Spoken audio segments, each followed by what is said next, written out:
हम लोग गीता ज्ञान के इस तीसरे अध्याय में जो अध्ययन कर रहे हैं वो हमारे जीवन के इतना करीब है जितना करीब और कुछ भी नहीं है। सांस भी है, हम लेते हैं छोड़ते हैं, लेते हैं छोड़ते हैं, वो ऑटोमेटिक चल रहा है। सांस में गैप हो सकता है, कुछ पल उसके बिना हम जी सकते हैं,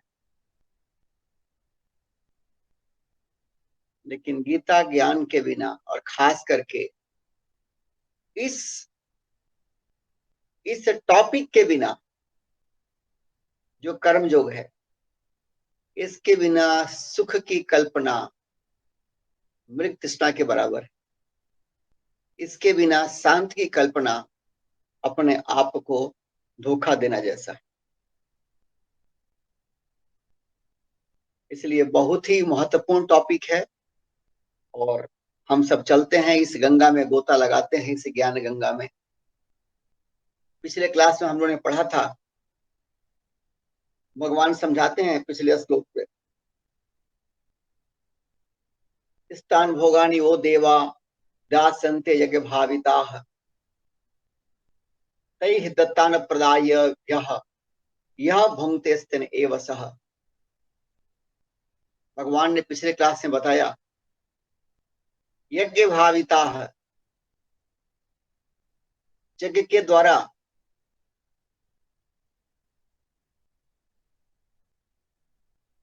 पुष्ट हुए देवता लोग, वो देवता लोग, वह मीन्स तुम लोगों को स्थान भोगान ही, स्थान भोगान मीन्स इच्छित भोग, इच्छित सामग्री, जीवन के लिए जो हमारे लिए आवश्यक है वो सामग्री, स्थान भोगान ही निश्चय ही, निश्चित रूप से दास्यन्ते देते रहेंगे। यज्ञ से देवताओं को पुष्ट करो और देवता तुम्हें जीवन के लिए उपयोगी सामग्री देते रहेंगे। ये भगवान का कमिटमेंट है। भगवान कह रहे हैं आगे, तै ही दत्तान यह येभ्यः अप्रदाय, तै ही मतलब उन देवताओं को, दत्तान दिए बिना, उन देवताओं, तै मीन्स उनको, उन देवताओं के द्वारा, दत्तान जो दी हुई चीजें हैं, जो संसार की सामग्री है जो आपको दिया गया है देवताओं के द्वारा, एभ्यः इनको अप्रदाय बिना दिए हुए, भुंगते जो भोगता है, सह मीन्स वह, अस्ते न एवं वह चोर है। चोर कौन है? संसार में शब्द बार बार आता है, लोग कहते हैं वो तो साधु आदमी, और किसी कहते हैं अरे वो चोर चमार है। ये चोर शब्द और साधु शब्द वेरी कॉमनली लोग चर्चा में यूज करते हैं। अरे वो तो, अरे क्या बोले उसका तो वो चोरी करता है, वो फलाना तो साधु है। क्या फर्क है भाई चोर में साधु में? इन देवताओं के द्वारा, दैवीय शक्तियों के द्वारा जो हमें जीवनोपयोगी चीज जो मिलती हैं, अन्न हो, जल हो, वस्त्र हो, वायु हो, जीने के सारे संसाधन हो, ये तन है, जो कुछ भी मिलता है इन देवताओं के द्वारा, बिना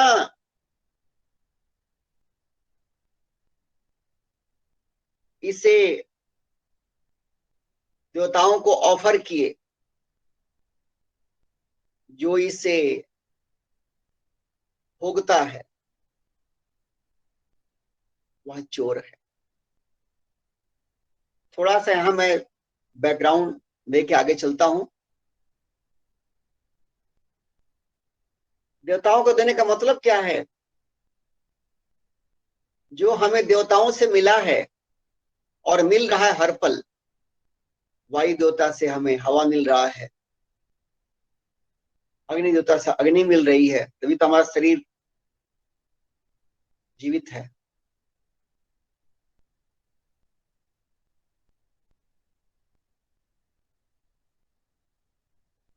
सूर्य भगवान की कृपा से जल का वाष्प बन रहा है और फिर बादल बन रहे हैं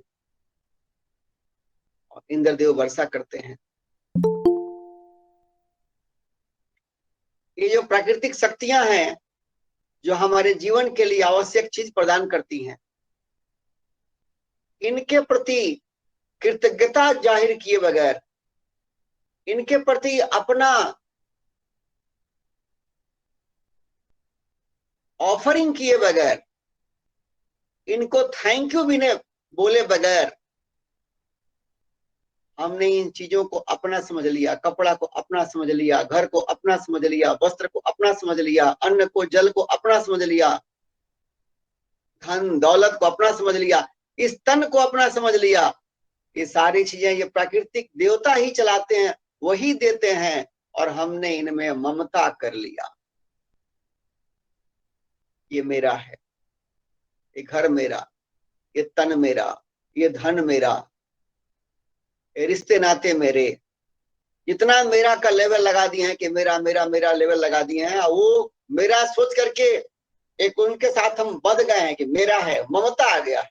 और थोड़ा सा अगर धन ज्यादा है, थोड़ा पैसा ज्यादा है, चाहे शोहरत है, लोग सलामी मारते हैं, तो अहंकार भी आ जाएगा।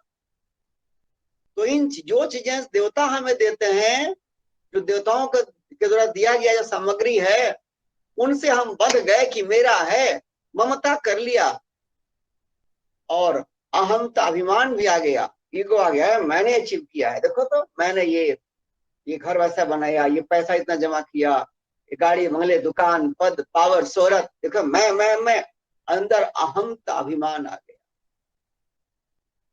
और वो चीजें मेरी हैं, मेरे पास रहे सदा के लिए, उसका उपभोग मैं करूं, ये ममता आ गया। चीज किसी और का, अधिकार मैं जमा रहा हूं, उसके लिए अपने आप को क्रेडिट दे रहा हूं। देखो धन कितना हमने कमाया, शोहरत इतना कमाया, नाम इतना कमाया, इतना बड़ा पद पहुंच गया मेहनत करके। जो चीजें ईश्वर की कृपा से मिलती, ऐसा कौन सा चीज है जिसपे मैं अपना अधिकार बता दूं? ऐसा कौन सा चीज है जिसको बोलूं कि मैंने अचीव किया है? अगर कुछ अचीव किया तो बुद्धि उसने दिया, तेज उसने दिया, ज्ञान उसने दिया, शक्ति उसने दिया, जीवन उसने दिया, हवा पानी प्रकाश सब तो उसने दिया, तो फिर मैंने क्या किया भाई? मैंने तो सिर्फ अपना कर्तव्य किया जिसके लिए पैदा हुआ हूं। ये कौन बड़ी मेहरबानी? दूसरे के दी हुई चीज को अपने साथ जोड़ करके वो ममता में चिपक जाना, उस पे अपना अहंकार दिखाना, उस पे अपना अधिकार दिखाना, संसार के सामने अपनी उपलब्धि गिनाना, यही चोरी है। और तो और इस संसार की जो सामग्री हमको मिली है जीवन में, जो भी नाम जस धन दौलत पद पावर शोहरत जो भी मिला हुआ है, इसका उपयोग और करते हैं परहित के काम के लिए, कृतज्ञता के भाव से कि जो मिला है ये संसार से ही मिला है, मैं संसार का ऋणी हूं। इस भाव से अगर जो धन मिला, दौलत मिला, ज्ञान मिला, बुद्धि मिली, शोहरत मिला, संसार के भले के लिए इसका उपयोग कर रहा हूं, ये तो बहुत सुंदर है, इससे कल्याण संसार का भी होगा, मेरा भी होगा।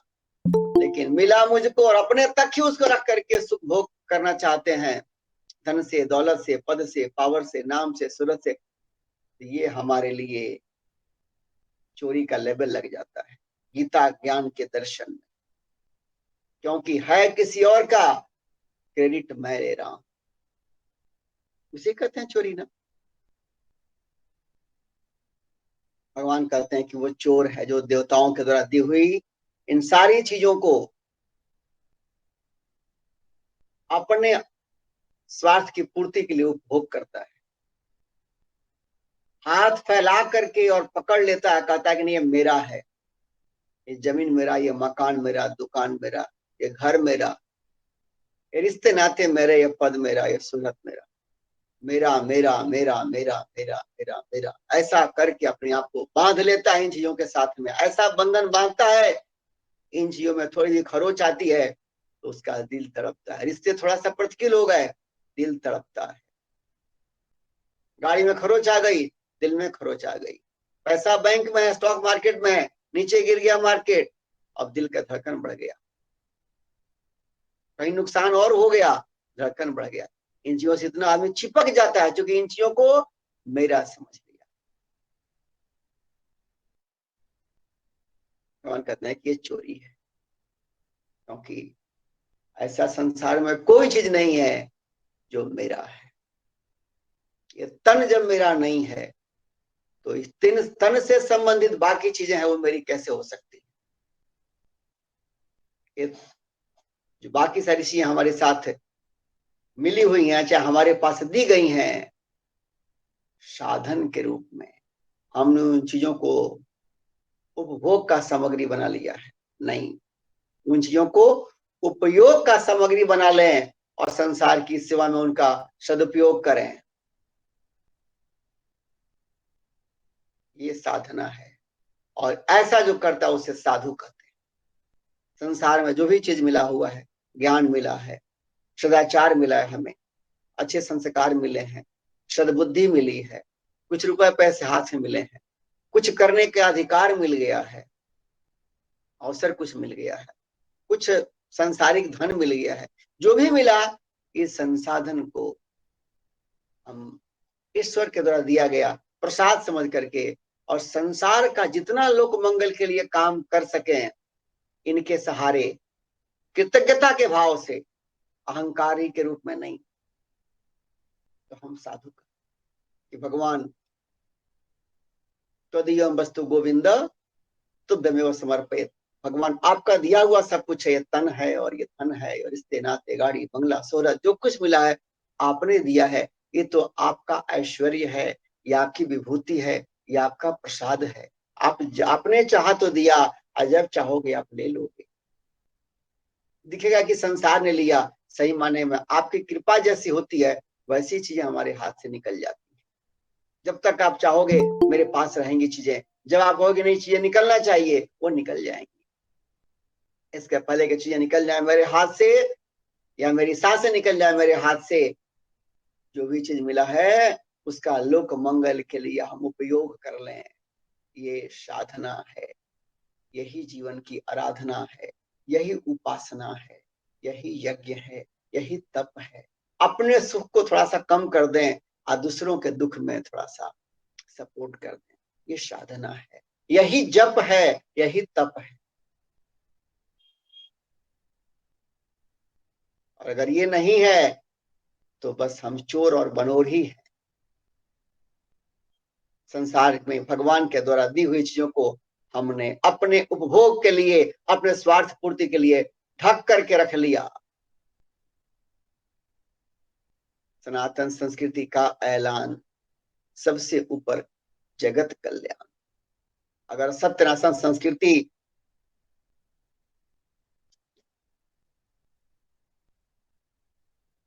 पता नहीं कितने समय से है, जब से सृष्टि है तब से है, ऐसा कोई काल गणना नहीं है, क्योंकि यही सत्य है, सनातन एवर लास्टिंग है ये संस्कृति। कारण क्या है? जिन चीजों को हम सदुपयोग करते हैं लोक मंगल के लिए, वो चीजें बढ़ती चली जाती हैं, उनका संवर्धन होता है। और जिन चीजों को हम अपने तक रोक के रख लेते हैं उनमें जंग लगता है।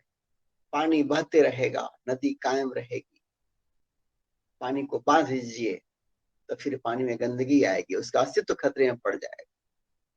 वैसे ही है सत्य सनातन संस्कृति का जो ज्ञान है, जो उद्घोष है, ये ऐसा निर्मल और निश्चल है, इसमें गंदगी टिकती नहीं है, क्योंकि ये ज्ञान ट्रांसपेरेंट है, इसमें कहीं खोट नहीं है, खरोच नहीं है। इसका उद्घोष ही है कि इस संस्कृति का उद्घोष है, सत्य सनातन का पैगाम, सबसे ऊपर जगत कल्याण। अपने जीवन का अगर एक उद्देश्य है तो वो है लोक कल्याण, क्योंकि लोक कल्याण में ही हमारा आत्म कल्याण निहित है। आज का जो श्लोक है, भगवान देखिए कैसे जगा रहे हैं आज के श्लोक में। पिछले 12वें श्लोक में कह दिया भगवान ने कि अगर संसार में चीजें जो मिली हुई हैं उसको अपने तक छाप करके रख लिया, अधिकार जमा के रख दिया, अपने उपभोग के लिए ही उसको सीमित कर दिया, तो आप चोर हैं, आप साधु नहीं हैं। और अगले श्लोक में भगवान देखिए कैसा फायर टेस्ट वाला उद्घोष कर रहे हैं और कड़ाके की गर्जना कर रहे हैं भगवान। फिर हम श्लोक, जग शिष्टासि न संतो मुच्यन्ते सर्व किल विषय भुंजते ते तो हम पापा ये पचन्त्यात्म कारणात्। एक श्लोक हम समझ गए, जीवन जीना आ गया। और जो ये समझ गया उसको आत्मरस पीना आ गया। आत्मरस मीन्स आत्मानंद का रस। मैं तेरा और तू मेरा, मैं प्रभु का और प्रभु मेरे, ये जो रस है भक्ति का, ये पीना आ जाएगा। आप गोपी बन जाएंगे। गोपी किसे कहते हैं?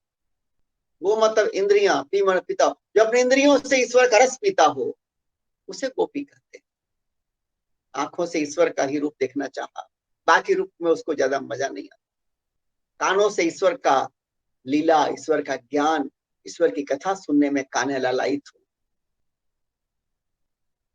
वैसे ही प्रसाद खाने में उसकी रसना जो है वो ललायित होती। जो मिले ईश्वर का प्रसाद ही मुझे चाहिए, संसार का जो अनिष्टकारी भोजन है वो नहीं चाहिए। हमें शुद्ध सात्विक भोजन चाहिए ईश्वर के प्रसाद के रूप में, जिससे हमारा तन मन बुद्धि सब हमारे ज्ञान और भक्ति संस्कार को उत्थान में मदद करें। ऐसी रसना की चाह हो।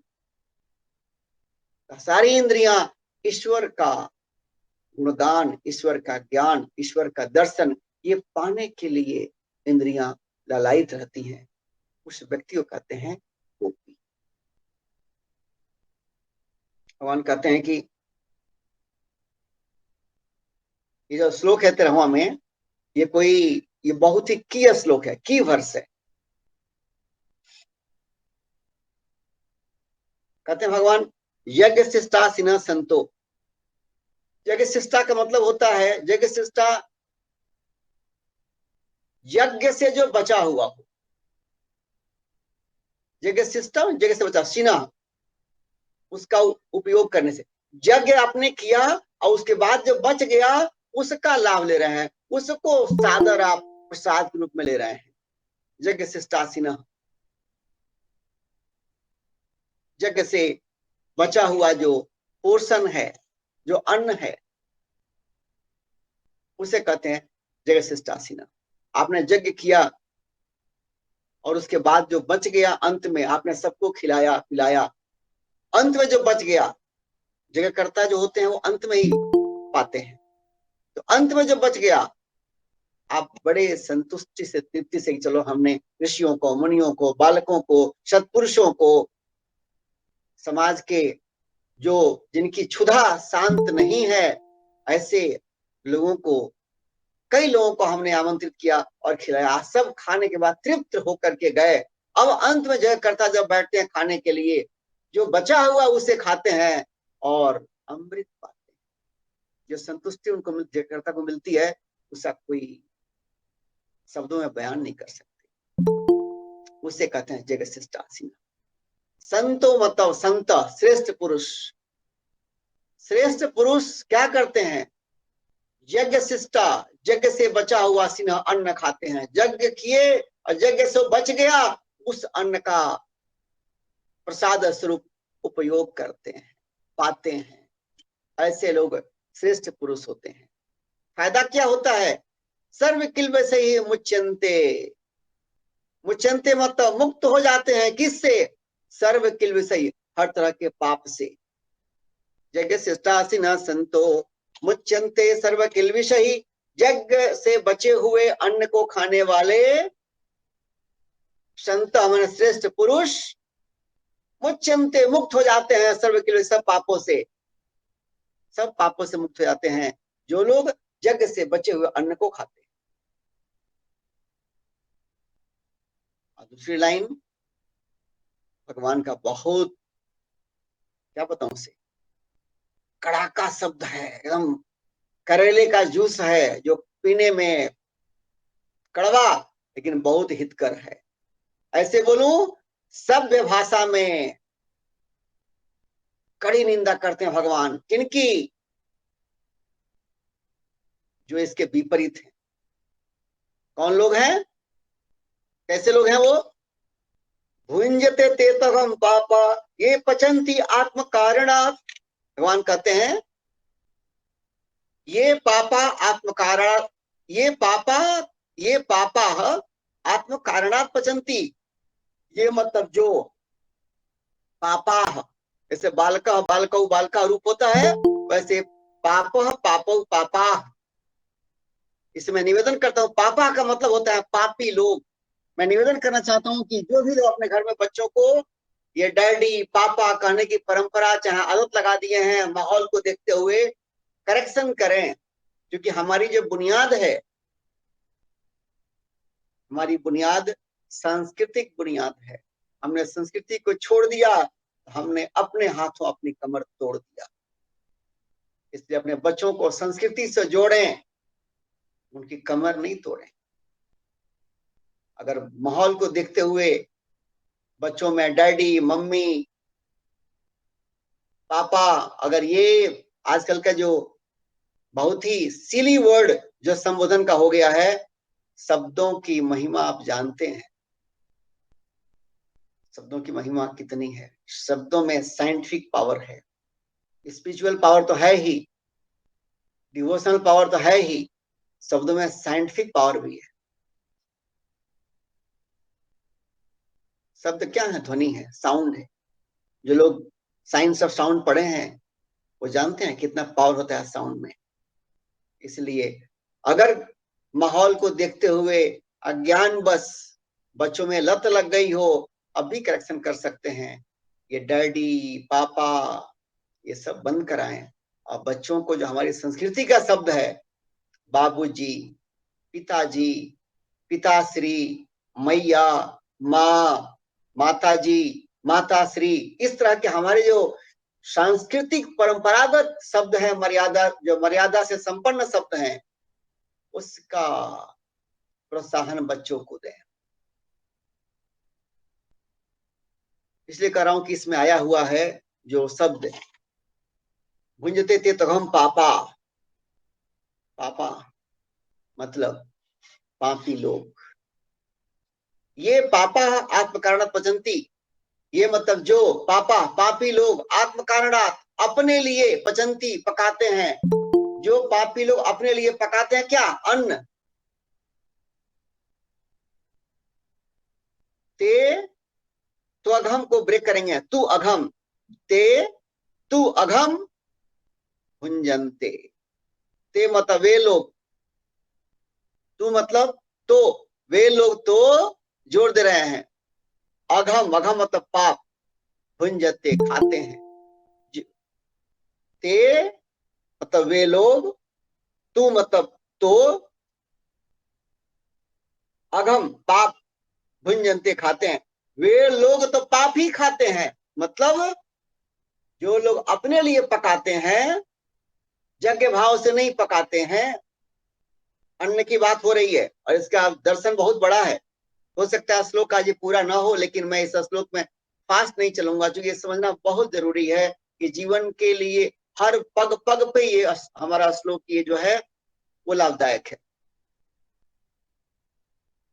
करें भगवान की जो लोग अपने लिए पकाते हैं, ये पचंती आत्म कारण, जो लोग अपने लिए भोजन पकाते हैं, अन्न पकाते हैं, ते तु अधम भुंजनते, they do eat sins only, they eat sins only नहीं, दे डू ईट, मतलब वो लोग पाप ही खाते हैं और कुछ नहीं खाते हैं। वो लोग अन्न नहीं खाते, वो लोग पाप खाते हैं। भगवान का इतना करारा संदेश है, इसे सभ्य भाषा में कहते हैं स्वार्थी लोगों की निंदा। जो स्वार्थी है अपने लिए ही पकाते हैं और खुद ही खाते हैं अपना पेट भरने के लिए।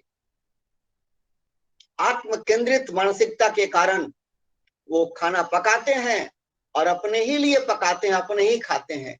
वो लोग अन्न नहीं खाते हैं, वो अन्न पाप बन जाता है, वो पाप ही खाते हैं। हे अर्जुन, ऐसा समझो कितना फर्क है। अन्न बनाया यज्ञ भाव से और पहले उसे खिलाया दूसरों को, और जो बच गया उससे प्रसाद समझ करके प्राप्त किया, उससे अपना क्षुधा शांत किया, वो अमृत बन जाता है। आगे आएगा ये भी, जगत से अमृत हो जा, आगे आएगा। यज्ञ से बचा हुआ जो भाग होता है वो अमृत तुल्य बन जाता है। आपके जीवन में सुख, शांति, आनंद, पुण्य सब का वर्धन होता है। और जो लोग अपने लिए पकाते हैं, अपने स्वार्थ के लिए ही पकाते हैं, वो लोग अन्न नहीं खाते, पाप ही खाते हैं। अब थोड़ा आगे बढ़ते हैं। यह श्लोक सिर्फ अन्न तक छुपा नहीं है, और पकाने का मतलब क्या है, पाप का मतलब क्या है, बहुत ही गहरा इसका संदेश है। इसलिए मैं ट्राई करता हूं समय के अंदर जितना ये कवर हो जाए, बच गया तो अगले क्लास। इसमें जो शब्द है पाप, जो लोग अपने लिए अन्न पकाते हैं वो लोग पाप ही खाते हैं। और जो लोग यज्ञ के लिए भोजन बनाते हैं और यज्ञ के भाव से दूसरों को खिलाते हैं, जो बच गया उसे पाते हैं, इससे उनका पूरा पाप नष्ट हो जाता है। इसका मतलब क्या है, पहले हम समझ लें यज्ञ शिष्टा। यज्ञ क्या है? यज्ञ का मतलब है कि जो भी हम कर्तव्य कर्म करते हैं लोक मंगल के लिए, वो सब यज्ञ है। जो भी कर्म करते हैं स्वार्थ से ऊपर उठ करके, वो चाहे घर के अंदर कोई काम करते हो, खाना बनाना, घर की सफाई करना, बच्चों की परवरिश करना, जो भी इन हाउस हो चाहे आउटसाइड द हाउस हो। हम फार्मासिस्ट हैं, कोई डॉक्टर है, कोई नर्स है, कोई टीचर है, कोई टेक्नीशियन है, कोई नेता है, कोई समाज सेवी है, कोई बिजनेसमैन है, किसी भी रोल में आप हैं, अगर उसमें अपना काम आप करते हैं कि जितना अधिक लोक मंगल हो सके मेरे कर्तव्य से, लोक मंगल आपका फर्स्ट प्रायोरिटी है, और जो पीछे पीछे आएगा आपको मिलेगा वो सेकेंडरी है। आप मेहनत करते हैं, जो संसार में लगन से काम नहीं करते हैं, किसी कंपनी में काम करते लगन से काम नहीं करते हैं, उनका भी महीना पूरा होता है, सैलरी मिल जाती है। सोचिए, जो लगन से काम करते हैं उनको तो संतुष्टि मिलती है कि मैंने लगन से काम किया, तत्परता से काम किया, हमने कोई कसर छोड़ा नहीं, योगा कर्म कौशलम, पूरी कुशलता से काम किया। चाहे फार्मासिस्ट हो, डॉक्टर हो, टीचर हो, बिजनेसमैन हो, या कोई और सेवा में हो, जिस सेवा में भी हो, हम घर के अंदर घर का काम कर रहे हैं। घर का काम तो ग्रेट वर्क है, होम मैनेजमेंट। गृहस्थ आश्रम, आश्रम को, हमारा जो घर है गृहस्थियों का, ये आश्रम है। ये कोई चार दीवालों का घेरा नहीं है सिर्फ, ये आश्रम है, गृहस्थ आश्रम है। आश्रम की महिमा जितना कहा जाए वो कम है। हमारा जीवन पूरा आश्रम में बटा हुआ है, ब्रह्मचर्य आश्रम, गृहस्थ आश्रम, वानप्रस्थ आश्रम और संन्यास आश्रम। अलबेला इनक्रेडिबल है हमारे सनातन संस्कृति का विजन। जीवन का हर जो पहलू है वो सेक्रेड है, पवित्र है। इसलिए गृहस्थ आश्रम जो है ये मंदिर है, और जो इस मंदिर का डायरेक्टर है चाहे मैनेजर है वो पूज्य है, चाहे वो पुरुष हो चाहे स्त्री हो।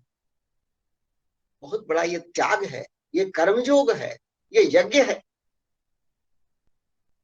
इसी मंदिर में जो बच्चे होते हैं, बड़े होते हैं, पुरुष होते हैं इस मंदिर में, वो बाहर जाके कई काम करते हैं।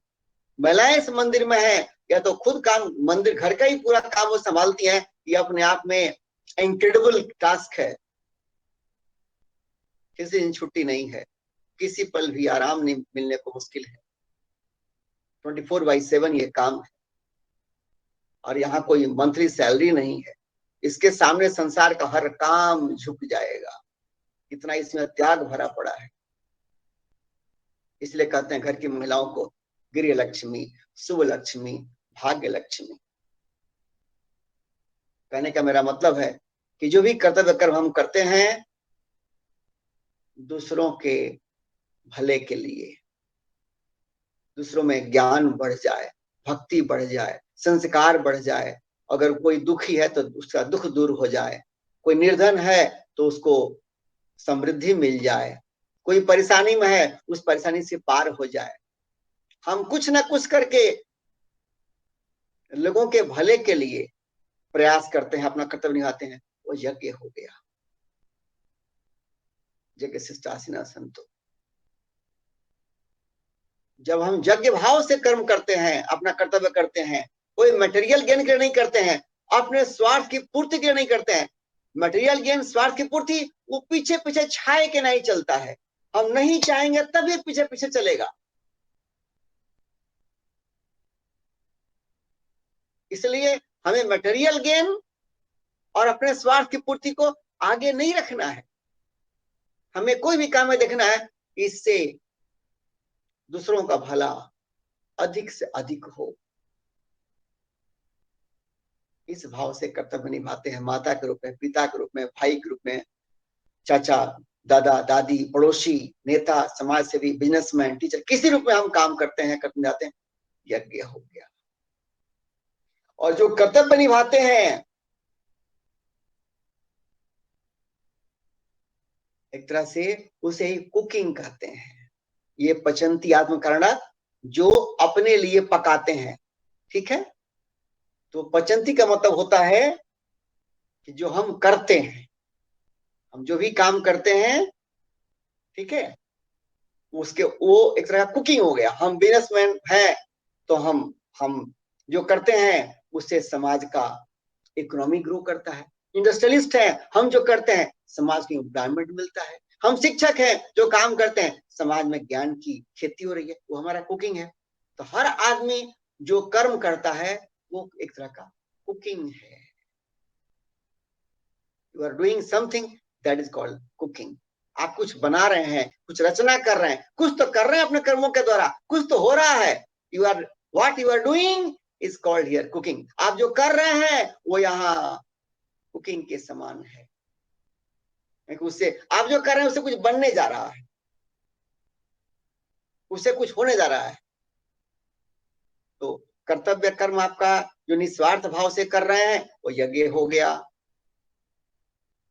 और जो कर्म आप कर रहे हैं, जो भी आप कर रहे हैं क्रिया, वो हो गया कुकिंग।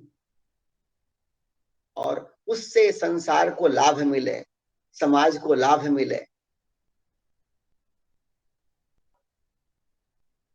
इस भाव से जो कर्म करते हैं तो क्या होता है, सारे, सर्व मीन्स सारे, किल विषय मीन्स सारे पाप मुच्यन्ते, सारे पाप, सारे पापों से आप मुक्त हो जाते हैं। तो बात आता है कि पाप क्या है। देखिए पाप क्या है, पुण्य क्या है। ये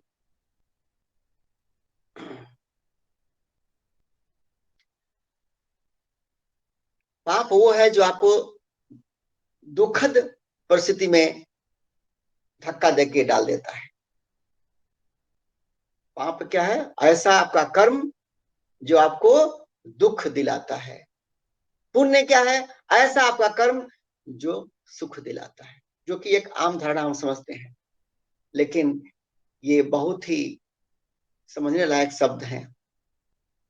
अक्सर लोग इसमें कंफ्यूज हो जाते हैं, कहते हैं जाओ गंगा स्नान, सारे पाप खत्म हो जाते हैं। एकादशी व्रत करो, सारे पाप खत्म हो जाते हैं। तीर्थ राज चले जाओ, तीर्थ धाम में, सारे पाप खत्म हो जाते हैं। कई तरह की बात हम लोग सुनते हैं। ये कंफ्यूजन पैदा करता है, क्योंकि हम लोग फिजिक्स तो पढ़ते हैं, उसके सारे टर्म को पढ़ते हैं, केमिस्ट्री पढ़ते हैं, सारे टर्म को पढ़ते हैं, बायोलॉजी पढ़ते हैं, सारे टर्म को पढ़ते हैं, वैसे ही मैथ पढ़ते हैं, सारे टर्म को पढ़ते हैं। बाकी अन्य विषयों में सारे टर्मोलॉजी को पढ़ते हैं, सारे वर्ड मीनिंग को पढ़ते हैं। वैसे लैंग्वेज पढ़ते हैं, सारे टर्म को पढ़ते हैं। धार्मिक ज्ञान, आध्यात्मिक ज्ञान, अपने स्क्रिप्चरल नॉलेज, अपने शास्त्रों ज्ञान के बारे में हम लोग जागरूक नहीं है। हम लोग जागरूक नहीं है, कॉन्शियस नहीं है। शास्त्रों ज्ञान के बारे में हम लोग कैजुअल है। इसीलिए ये जो शब्द हैं, इन शब्दों के बारे में हम लोग, हमारा ज्ञान अधूरा है, आंशिक है। कैसे? पाप का तो एक मतलब हो गया कि जो हमें दुख में धकेलता है, जो दुख में पहुंचाता है। दूसरा मतलब हो गया पाप का जो हमारे कल्याण में बाधा डाले।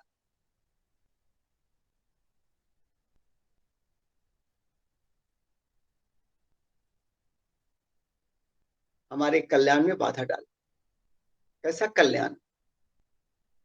हमको शांति चाहिए, हमें आंतरिक खुशी चाहिए, हमें संतुष्टि चाहिए, उसमें बाधा डाले, वो पाप है। वो किस चीज का नाम है भाई? कि हमको आंतरिक खुशी मिले, हमको आत्मिक शांति मिले, ऐसी शांति जो कोई छीन ना सके और कभी घट ना सके, हमको वो चाहिए। परम शांति चाहिए। इसे ही तो कहते हैं परम कल्याण, इसे ही तो कहते हैं मोक्ष। मोक्ष प्राप्ति में जो बाधा आती है, शांति पाने में जो बाधा आती, संतुष्टि पाने में जो बाधा आती, अपने आप को जानने में जो बाधा आती है, इसे कहते हैं सेल्फ नॉलेज, आत्मज्ञान। खुद को जानने में जो बाधा आती है, इसे पाप कहते हैं। हमें खुद को जानना है, तभी शांति हमें मिलेगी। हमें खुद को पहचानना है कि मैं कौन हूं, तभी शांति मिलेगी। भगवान को जानना या खुद को जानना, एक ही सिक्के के दोनों पहलू हैं, क्योंकि भगवान और हम दो नहीं। सिक्का एक ही है, इधर से देखो चाहे इधर से देखो। भगवान को जानना चाहे खुद को जानना। इस मार्ग पे, आध्यात्मिक प्रगति के मार्ग पे, परम कल्याण के मार्ग पे, आत्म कल्याण के मार्ग पे जो विघ्न बाधाएं हमें रोकती हैं, उन्हें पाप कहते हैं। ये पाप का एक गहरा मीनिंग है। पुण्य क्या है? पुण्य वो है, एक तो जो लोकाचार में लोग कहते हैं कि ये अरे बहुत पुण्य के लिए उनका सुख मिलता, ठीक है, ये भी हो गया। लेकिन पुण्य उसे कहते हैं जो सिर्फ बाहरी परिस्थितियों को अनुकूल बनाकर सुख न दिलाए। पुण्य से कहते हैं जो हमें आत्म सुख दिलाने में मददगार बन जाए, उसे पुण्य कहते हैं। ऐसा कर्म हमने किया हो कि हमको जो उसके प्रभाव से सत्संग हमको मिल जाए, आसपास का संग होता हो, जहाँ ऑनलाइन होता हो, उसमें जाने के लिए मेरी रुचि बढ़ जाए, कोई बाहरी विघ्न बाधा न आए।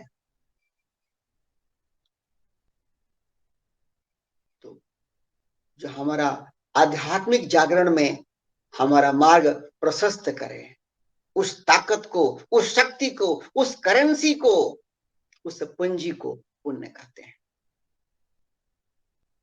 और पाप को मापते कैसे हैं? पाप को मापने का पैमाना क्या है और पुण्य को मापने का पैमाना क्या है? पाप मापने का एक पैमाना है स्वार्थ। मन के अंदर जितना भरा हो स्वार्थ, उतना बड़ा पापी। और मन के अंदर जितना भरा हो भावों में परमार्थ, हम उतने बड़े पुण्यात्मा।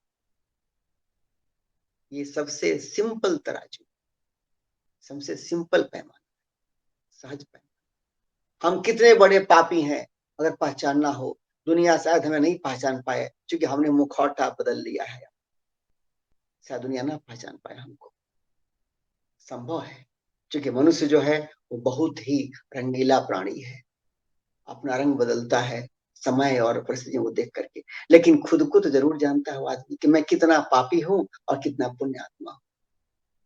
आध्यात्मिक यात्रा खुद को जानने के लिए बनी है, किसी को दिखाने के लिए नहीं बनी है। लोगों को दिखाने के लिए तो संसार में बहुत कुछ है, लेकिन खुद को, खुद से खुद की बात, खुद से खुद की मुलाकात, ये सत्संग में ही होती है। और इसलिए अपने को खोजें और अपनी बुद्धि को, अपने मन को परखें कि मेरे अंदर स्वार्थ भाव कितना है। जितना अधिक है स्वार्थ का भाव, उतना अधिक हमारे अंदर पाप का स्तर है।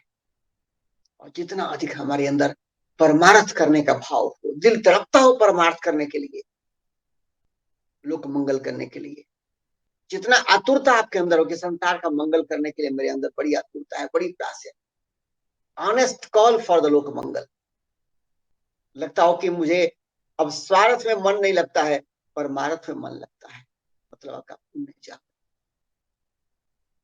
ये पाप और पुण्य को जानने का पैमाना है। भगवान ने यहां बताया, ये पापान आत्म कारणात् पचंती, जो अपने लिए, ये पचंती, जो आत्म कारणात्, अपने लिए, जो अपने लिए पकाते हैं, अपने लिए कर्म करते हैं, अपने स्वार्थ की पूर्ति के लिए कर्म करते हैं, पढ़ाते हैं पैसे के लिए, फार्मासिस्ट के रूप में काम करते हैं पैसे के लिए, डॉक्टर बन के काम करते हैं पैसे के लिए, खाना पकाते हैं पैसे के लिए, या बच्चों को परवरिश करते हैं इसलिए कि बच्चे हमारा परवरिश कल करेंगे, स्वार्थ आ गया। जो भी काम करते हैं स्वार्थ के बस में होके,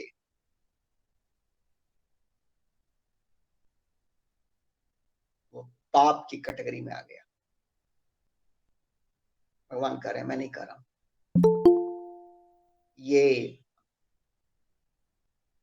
आत्मकरण पचंती पापा, वो पापी लोग हैं जो अपने स्वार्थ की पूर्ति के लिए ही कर्म करते हैं। अर्थ, काम, अर्थ मतलब धन दौलत, जीविकोपार्जन, काम मतलब मनोरंजन के लिए, इंटरटेनमेंट के लिए, अर्थ काम, धर्म मतलब हम पुण्य कमाएं ताकि उससे सुख सामग्री की परिस्थितियां बन जाए, अनुकूल परिस्थितियां बन जाए, ऐसी कृपा हमको मिल जाए, उसके लिए। ये तीन चीज का अगर हमारा एजेंडा है कर्मों के पीछे, तो स्वार्थ पूर्ति वाला कर्म हो गया। अगर हमारा एजेंडा है कि नहीं, हमें अर्थ, काम और धर्म, ये तीन, धर्म मतलब पुण्य कमाने से, पुण्य मतलब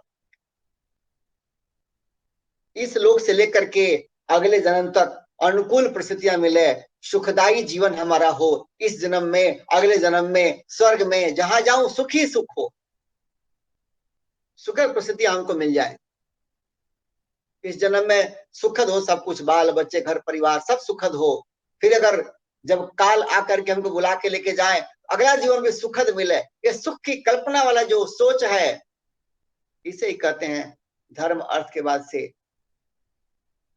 अर्थ और काम के बाद से धर्म वाला सोच, ये धार्मिक कामना हो गई, पुण्य की कामना हो गई, ईश्वरीय कृपा पा करके हम बाह्य परिस्थितियों को अनुकूल चाहते हैं।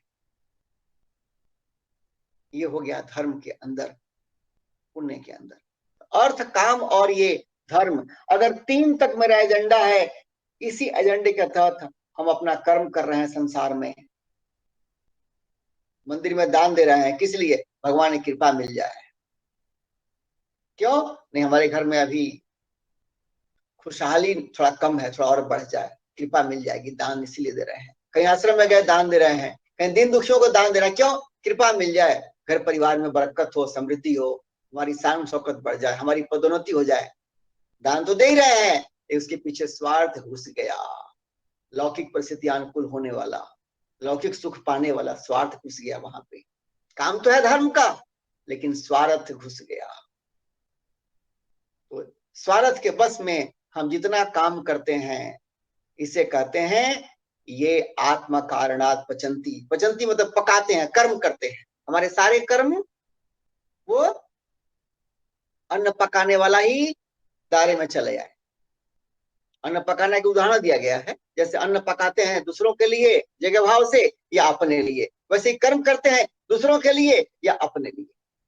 तो जब हम कर्म करते हैं सिर्फ अपने स्वार्थ की पूर्ति के लिए, अपना अर्थ, काम, अपना धर्म, इसके लिए ही कर्म करते हैं, तो भगवान कहते हैं पापा, वो पापी लोग हैं। मतलब भगवान कहते हैं, हाथ काय कर रहे हैं, ते तु अघम भुंजते, वो लोग पाप ही खाते हैं, मतलब पाप ही इकट्ठा करते हैं। मतलब ये ऐलान बहुत बड़ा है मेरे भाई मेरे बहनों, बहुत बड़ा ऐलान है। ये मानव जीवन एक ऐसा अद्भुत खेती है, ये ऐसा अद्भुत खेत है कि अगर यहाँ जो चुक गया वो चुक गया, क्योंकि 84 लाख जन्मों के बाद से ये मौका मिलता है। ये आदि भी हो सकता है, अंत भी हो सकता है।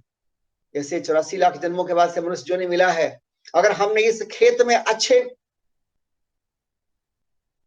बीज डाले तो फिर ये मेरा अंतिम जन्म भी हो सकता है, फिर जन्म मरण के चक्कर में नहीं आना पड़ेगा। अगर यहाँ हमने पाप ही बोए और पाप ही कमाए तो फिर इसका ऐसा होता है असर, जैसे धरती माता की गोद में धान का एक बीज डालेंगे, चाहे गेहूं का एक बीज डालेंगे, या सरसों का मक्के का एक बीज डालेंगे, तो सैकड़ों हजारों उससे पैदा होते हैं ना। वैसे ही हमारे कर्मों के एक बीज से इतना ज्यादा उसका ब्रांच निकलता है, हमको लपेट करके और ब्रह्म आग में जलाने के लिए, दुख की लपट में जलाने के लिए, कि 84 लाख योनि कम पड़ती है हमको कष्ट झेलने। आखिरी बात आपको कह रहा हूं मैं। और यही नहीं है, 84 लाख योनि में हम फिर लपटाते हैं। और यही नहीं, अपने जो पाप कमाते हैं, वो पापों के परिणाम स्वरूप हम नरक में भिन्न भिन्न तरह के कष्ट पाते हैं। और उसके बाद पुनः जब आते हैं मानव शरीर में, तो फिर वहीं से शुरू करते हैं जहां छोड़ गए थे। कहां शुरू करते हैं? सकाम कर्म कर रहे थे, स्वार्थ पूर्ति के लिए कर्म कर रहे थे, मानसिकता तो वही रहेगी, फिर वही आकर के फिर उसी दलदल में फंसते हैं। कोई हमको उठा नहीं पाएगा, न भगवान न गुरु, कोई नहीं उठा पाएगा जब तक हम उठना न चाहे। जैसे कोई स्कूल आपके लिए क्या कर पाएगा, और स्कूल आप नहीं जाए तो स्कूल जाना पड़ेगा। स्कूल आप जाएंगे तब वहां पे आपको वहां वातावरण मिलेगा, और तब जब जैसा रुचि लेंगे, जैसा आप प्रयास करेंगे, वैसा विकास होगा। कोई गुरु, कोई भगवान, कोई देवता कुछ नहीं कर पाएगा अगर आप अपने लिए जग न पाए, अपने कल्याण में आप लग न, कोई कुछ नहीं कर पाएगा। ऐसे ही जन्म जन्म बीतते चले जाएंगे। मानव तन अत्यंत दुर्लभ है, इसलिए भगवान कह रहे हैं कि ये ऐसा खेत है, इसमें कर्म का जो बीज है, अगर डालने में गलती कर दिया, वो ये पेड़ बबूल का तो आम कहाँ से, कांटों को बोएंगे तो हमको फूल कहाँ से मिलेगा। कांटा ना बोए, पाप बोते हैं वो कांटा ही तो। भगवान ने इसीलिए यहाँ ललकार के कह रहे हैं, शब्द शब्दों में स्वार्थ वाले कर्मों की निंदा कर रहे हैं भगवान। इससे कड़ी निंदा और क्या हो सकता है।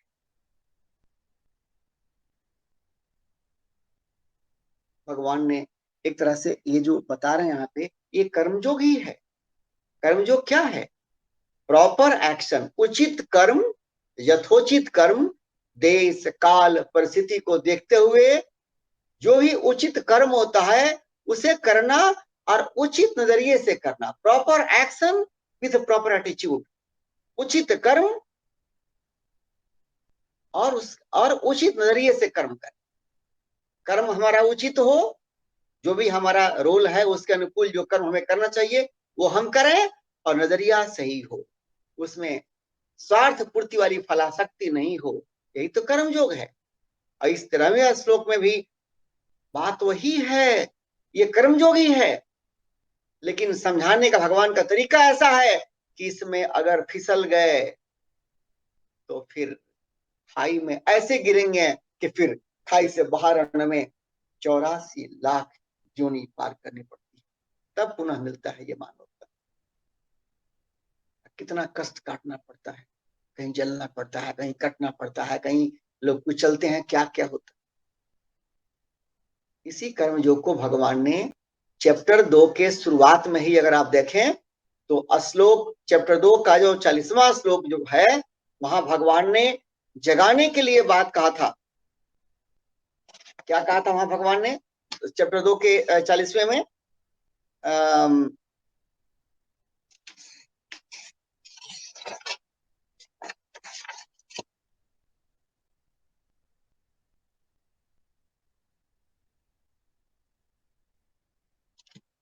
हाँ, कहा था ना भगवान ने, नेहा विक्रम नास्तु अस्ति प्रत्यवायो न विद्यते स्वल्पम अस्य धर्मस्य त्रायते महतो भयात्। भगवान ने कहा था 40वां श्लोक जो है चैप्टर 2 का, वहां कहा था न यह अविक्रम नास्तु अस्ति। ये जो अंडरटेकिंग है, यह जो प्रयास है, जो कहने जा रहा हूं अर्जुन, जो बता रहा हूं तुमको, कर्मयोग वाला, प्रत्यवाय न विद्यते, इसमें कोई साइड इफेक्ट नहीं है। जो कर्म फल का साइड इफेक्ट होता है वो इसमें नहीं है। स्वल्पम अस्य धर्मस्य त्रायते महतो भयात्। इसका थोड़ा सा भी अपने जीवन में तूने अगर शुभारंभ कर लिया, थोड़ा सा भी आह्वान कर लिया कर्मयोग का, तो महान से महान, बड़ा से बड़ा भय से भी तुमको मुक्ति मिल जाएगी। बड़ा से बड़ा भय भी तुम्हारा बाल बांका नहीं कर पाएगा, क्योंकि तुम मेरे से जुड़ जाओगे। क्यों? कर्मों के माध्यम से तुम मेरी पूजा करोगे, तुम्हारा हर कर्म मेरा वर्शिप होगा। भगवान ने वहां तो कमांड दिया, आगे कहा ना फिर युगा कर्म सुकौशलम कर्मणिवाधिकारस्ते, बहुत सारे श्लोक बताए कर्मयोग के बारे में। वहां भगवान ने कमांड दिया, टीचिंग दिया कमांड के रूप में, ऐसे ऐसे कर्म करो, सिद्धि हो असिद्धि हो, लाभ हो लाभ नहीं हो, हानि हो जय हो पराजय हो, छोड़ो, कर्म करो जो करना है। और भगवान ने जो उपदेश दिया वो उसे कहते हैं कमांड। ये कर्म जो है तुम्हें करना चाहिए, करो। और उसी को भगवान ने इस चैप्टर 3 में बताया कि कैसे देवता लोग अपना कृपा बरसा रहे हैं और तुमको सपोर्ट कर रहे हैं प्राकृतिक संसाधनों के द्वारा, तभी तुम्हारा अस्तित्व कायम है। इसलिए तुम भी देवताओं के प्रति कृतज्ञता अर्पित करते हुए तुम रेसिप्रोकेट करो, तुम कॉम्प्लीमेंट्री बनो, तुम अपना आउटपुट दो, तुम देवताओं को पुष्ट करो। मतलब देवता जिस पर्पस के लिए तुम्हें अपना सपोर्ट कर रहे हैं, उस पर्पस में तुम योगदान करो। देवताओं का पर्पस क्या है? तुम्हारा उत्थान हो, तुम्हारा कल्याण हो, ये उनका पर्पस है। किसी गुरु का पर्पस होता है शिष्य का कल्याण, शिष्य का उत्थान। देवताओं का पर्पस वही है। उस पर्पस को ध्यान में रखते हुए तुम जगे भाव से कर्म करो। ये अन्योनाश्रय संबंध है प्रकृति के साथ। प्रकृति के साथ विवेकपूर्ण तरीके से कॉम्प्लीमेंट्री मिल करके अपना एक्शन करना। देवता हमें संसाधन दे रहे हैं और हम देवताओं को अर्पण भाव से समाज के लोक मंगल के लिए काम कर रहे हैं। प्रकृति के साथ हार्मोनियस रूप में, प्रकृति के साथ कोई विसंगति नहीं बनाते हुए, कोई पोल्यूशन नहीं फैलाना है, प्रकृति का शोषण नहीं करना है, प्रकृति के साथ बैलेंस बनाते हुए नदियों का सम्मान, जल का सम्मान, अग्नि का सम्मान, सब प्राणियों का सम्मान, सबका सम्मान करते हुए और हार्मनी बनाते हुए प्रकृति के साथ, कहते हैं इकोसिस्टम के साथ हम विश्वासघात नहीं करना है, ऐसा करते हुए जीवन जिए। ये हमारा जीवन प्रकृति प्रेमी वाला जीवन, सब प्राणियों के साथ एक कंपैशनेट एटीट्यूड वाला जीवन, ये कर्मयोग हो गया। और अब ये तो इसलिए भगवान कहे कि देवता तुम्हें दे रहे हैं तुम्हारे उत्थान के लिए। अगर तुमने अपना कर्तव्य भाव से प्रकृति के साथ प्रेमी बन करके, समाज प्रेमी, प्रकृति प्रेमी, लोक प्रेमी, विश्व प्रेमी बन के तुम अपना कर्तव्य निभाओ तो तुम्हारा उत्थान होगा, तुम्हारा कल्याण होगा। हमारे ऋषि तो विश्वामित्र बने थे। विश्व का जो मित्र है वो विश्वामित्र है। हम अपने घर के भी मित्र नहीं बन पाते हैं, अपने समाज का मित्र नहीं बन पाते हैं, अपने देश का मित्र नहीं बन पाते हैं। विश्वामित्र दूर की बात हो गई। हमारा आदर्श कितना ऊंचा है, हमारे ऋषि मुनि ने कितना ऊंचा लकीर खींचा है। हम पैदा हुए हैं विश्वामित्र बनने के लिए। विश्वामित्र जो सबका मित्र हो, इस भाव से भगवान इस तीसरे अध्याय में कर्मयोग ही इस भाव से बताते हैं। अब पिछले 2-3 श्लोकों से भगवान हमें कह रहे हैं, यहां आकर के अब कह रहे हैं कि अब जो तुम कर्म करते हो, 13वां में कह रहे हैं कि यज्ञ भाव से कर्म करते हो, तुम्हारे सारे पाप जो है वो मिट जाते हैं। और अगर जगह भाव से कर्म नहीं करते हो, अपने लिए स्वार्थ पूर्ति के लिए कोई खाना बनाता है, वही स्वार्थ पूर्ति में तुम कर्म करते हो, तो तुम पाप ही कमाते हो और पाप ही खाते हो। बहुत बड़ा ये स्टेटमेंट है, करेले का जूस के समान है, जितना कड़वा उतना हितकर भी है। 15वें अध्याय में हम पढ़ेंगे कि हमारा जो कर्म है, हमारा हर कर्म, जैसे पौधों का वृद्धि होता है, कैसे पत्ते खाना बनाते हैं, पत्ते ही भोजन बनाते हैं, और उसी माध्यम से पौधों का वृद्धि होता है। वैसे ही हमारा कर्म ही काम करते हैं फोटोसिंथेसिस का। हमारा कर्म ही वो काम करते हैं जिस माध्यम से हमारा इस जीवन का, अगले जीवन का रूप तैयार होता है। इसलिए हमारे कर्मों को कहा गया है cooking, the means of cooking. और इसलिए भगवान हमें जगाते हैं, कहते हैं कि अब यहां उनके इसी कर्म जो भगवान कर रहे हैं, इन कर्मों को तुम अपने लिए पाप का खजाना मत बनाओ, अपने लिए अमृत का खजाना बनाओ। कैसे बनता है कर्म अमृत का खजाना? कर्म योग जो है वो मुक्ति साधकम चित्त शोधकम है। ये अपने अपने को, जितने हमारे पाप हैं, पाप मतलब जो बाधाएं हैं, जो हिंड्रेंस हैं, जो हिकअप्स हैं, जो हम्प हैं हमारे स्पिरिचुअल जर्नी में, उनको दूर कर सकते हैं हमारे यज्ञ भाव से किए गए कर्म। पाप जो यज्ञ भाव से कर्म करते हैं, उनके सारे पाप नष्ट हो जाते हैं। मुच्यते सर्वकिल से ही उनके सारे पाप नष्ट हो जाते हैं, वो सारे पापों से मुक्त हो जाते हैं। मतलब ये नहीं कि पुराने पाप खत्म हो गए, पुराने पाप तो रहेंगे। जब आपको सेल्फ नॉलेज हो जाएगा कि मैं कौन हूं, जब आपको आत्मज्ञान हो जाएगा, तब पुराने पाप नष्ट हो जाएंगे, संचित जो पाप है वो नष्ट हो जाएंगे। लेकिन अभी जब आप यज्ञ भाव से जीवन जिएंगे, अपने सारे कर्म करेंगे परहित भाव से, परमार्थ भाव से करेंगे, एक दिन में नहीं होगा। ये ट्रांसफॉर्मेशन है, इसे कहते हैं कॉग्निटिव चेंज। आपके नजरिए में परिवर्तन, ये धीरे धीरे धीरे धीरे प्रोपोर्शन बढ़ना चाहिए। आज है स्वार्थी कर्म ज्यादा, परमार्थी कर्म कम है। ठीक है, परमार्थिक माने सात्विक कर्म, जिससे संसार को फायदा होता हो, सेल्फलेस कर्म, उसे कहते हैं परमार्थिक कर्म या सात्विक कर्म। जिससे मुझको फायदा हो, तो मेरे परिवार के लिए कर रहा हूं, अपनों के लिए कर रहा हूं, वो हो गया सेल्फिश कर्म, वो राजसिक कर्म हो गया।